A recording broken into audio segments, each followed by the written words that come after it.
जय श्री राधे कृष्णा। हर हर महादेव। बहुत ही समय पहले की बात है। किसी एक राजा का बड़ा सा साम्राज्य था। उसको झूठी बात से बेहिंदा चिढ़ थी। हत्या, चोरी चारी व डकैती से भी ज्यादा। एक दिन वह वेश बदलकर प्रजा के हालचाल जानने के लिए शहर में निकल पड़ा। तभी उसे एक तिलकधारी बुढ़ा पंडित मिल गया, जो एक ही बात की रट लगाए जा रहा था कि दाने दाने पर मोहर लगी है। राजा दरबार में लौट आया और सैनिकों को उस बूढ़े पंडित का हुलिया बताकर कहा, उसे तत्काल बंदी बनाकर लाओ। राजा का आदेश होने पर कैसी ढील। थोड़ी ही देर में सैनिक उसे पकड़कर दरबार में ले आए। दीवान की बजाय स्वयं राजा ने उसे डांटते हुए गुस्से से कहा, मेरे राज्य के नियम कायदों का पता नहीं है क्या? झूठ बोलने पर सबसे बड़ी सजा मिलती है। राजा आगे और कुछ भी कहना चाहता था। इसी बीच पंडित ने बेसब्री से कहा, सब जानते हुए भी मैं अपनी बात से सपने में भी नहीं मुकरूंगा कि दाने दाने पर मोहर लगी है। मेरी बात झूठी हो तो मैं सूली पर चढ़ने को तैयार हूँ। इस बार राजा अपना धैर्य बुरी तरह से खो चुका था। बिजली की तरह कड़कते हुए बोला, झूठों के सरताज, तेरे लिए सूली की सजा भी कम है। यदि तू अपनी बात को साबित नहीं कर सका तो दुनिया की सबसे बड़ी सजा तुझे दूंगा, और यदि साबित कर दिया तो तुझे ये राज्य सौंप दूंगा। पंडित ने मुस्कुराते हुए कहा, राजन, ना तो मुझे किसी राज्य का लोभ है और ना ही दंड का भय। इस अंधेर उम्र तक पहुंचते पहुंचते मैंने केवल इसी सत्य को जाना है। अब राजा अपनी तरकीब को छिपाने में असमर्थ रहा। मुट्ठी खोलकर हाथ आगे बढ़ाया और पूछा, बता, इस दाने पर किसका नाम की मोहर है? पंडित जैसे इसी बात की प्रतीक्षा कर रहा था। राजा की हथेली से जवार का दाना लेकर अपनी दाहिनी हथेली पर रखकर उसे आंखें फाड़कर देखने लगा, मानो उस पर लिखी हुई कोई अदृश्य लिपि पढ़ रहा हो।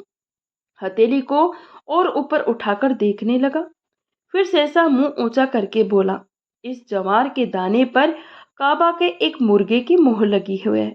राजा के गुस्से को जैसे पलीता लग गया हो। उबलती वाणी में बोला, मुझे बेवकूफ समझ रखा है क्या?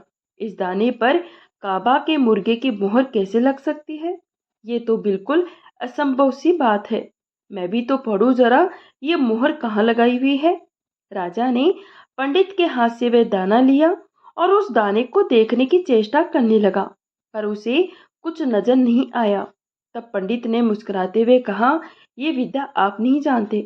सारे विषय में मेरे सिवा इस लिपि को कोई नहीं पढ़ सकता। राजा बोला, फिर चालाकी। फिर उसने सैनिकों को आदेश दिया कि जब तक ये बात साबित ना हो जाए तब तक पंडित को तहखाने में डाल दो। ये आदेश देकर उसने एक बार फिर हथेली को नाक के पास ले जाकर देखा। तनिक जोर से सांस खींचा तो ज्वार का दाना नाक में चढ़कर कहीं ऊपर जाकर ऐसा अटका कि छींकने पर भी वापस न निकला। राजा चिंतित मुद्रा में हीरे मोती जड़े रंग महल में चला गया। उधर पंडित सैनिकों के साथ तहखाने में पहुंच गया। सवेरे राजा उठा तो उसका हाल बेहाल था। माथे में असहनीय दर्द ऐसा शुरू हुआ कि वह झटपटाने लगा। वेद हकीम आए पर कुछ निदान न कर सके। एक बुजुर्ग हकीम ने नब्ज देखकर कहा, हुजूर माफ करे, इस देश में तो आपके सिर दर्द का कोई पता नहीं लगा सकता। सिर्फ काबा में पहुंचे हुए हकीम है, बस वे ही कुछ बता सके तो गनीमत समझो। यहाँ किसी दवा से ये दर्द ठीक नहीं होगा। फिर कैसी ढील। काबा की दिशा में राजा की नौकाएं चल पड़ी। रानी और बड़ा राजकुमार भी उसके साथ गए। समुद्र की लहरों पर झूलती हुई नौका पालने के समान काबा पहुंच गई। शाही महल में शान के साथ राजा को ठहराया गया। सबसे बड़े हकीम ने नब्ज देखकर कहा, हुजूर, चलो बाहर चौक में चलते हैं। राजा का तो मरने जैसा हाल था। रानी और राजकुमार उसे बाहर चौक में ले आए। हकीम ने गौर से आंखें, ललाट, कान और माथा देखा। जाने क्या सोचकर हकीम ने राजा की गर्दन के पीछे जोर से मुक्का मारा, और संयोग का करिश्मा ऐसा हुआ कि राजा के नाक से जवार का वह दाना नीचे आ गिरा। फिर तो पास खड़े मुर्गे ने बाघ देकर चटके से वह जवार का दाना अपनी चोंच में निगल लिया। अगले ही क्षण राजा की आंखों में निर्दोष पंडित का चेहरा घूमने लगा। अब कहीं उसकी मुस्कुराहट का मायना राजा को समझ में आया। स्याही ठाट बाट से उसकी विदाई हुई। बुजुर्ग हकीम को भी जी भरकर इनाम मिला। लौटते समय 7 दिन पहले नौका उसके राज्य में पहुंच गई। राजा रानी और राजकुमार के साथ सबसे पहले तहखाने में पहुंचे। पंडित के पांव पकड़कर क्षमा मांगी। फिर अपने वचन का पालन करते हुए उसने पंडित को साम्राज्य सौंपने की खातिर सच्चे मन से खूब प्रार्थनाएं की, पर पंडित तो माना ही नहीं। अंत में राजा को समझाते हुए बोला, मैंने अपने जीवन में जो विद्या अर्जित की है उसके मुकाबले ऐसे 100 राज्य भी तुच्छ है। मन में राज्य का लोभ आते ही मैं ये विद्या भूल जाऊंगा। मेहरबानी करके आप और हट मत कीजिए। राजा ने न जाने क्या सोचकर कहा, अपनी विद्या आप मुझे नहीं सिखा सकते? पंडित बोला, जरूर सिखा सकता हूँ महाराज, लेकिन आपको साम्राज्य का मोह छोड़ना पड़ेगा। राजा ने अधीर स्वर में कहा, मैं छोड़ने को तैयार हूँ। तब रानी ने मुस्कुराते हुए कहा, मैं भी आपके साथ चलूंगी।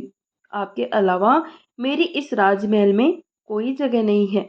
उसके बाद बड़े राजकुमार को चक्रवर्ती साम्राज्य सौंपकर राजा रानी प्रमुदित होकर बूढ़े पंडित के साथ रवाना हो गए, मानो उससे भी बड़ा राज्य उनके हाथ लगा हो। हर मनुष्य का भोजन पानी पूर्व निश्चित है। जहाँ लिखा है वहीं खाएगा और पिएगा। तो दोस्तों, ये किस्सा यहीं समाप्त होता है। अगर आपको ये किस्सा पसंद आया हो तो प्लीज़ इसे लाइक करें, शेयर करें। चैनल पर यदि पहली बार आए हैं तो प्लीज़ चैनल को सब्सक्राइब करना ना भूलें। कहानी सुनने के लिए आप सभी का दिल से धन्यवाद।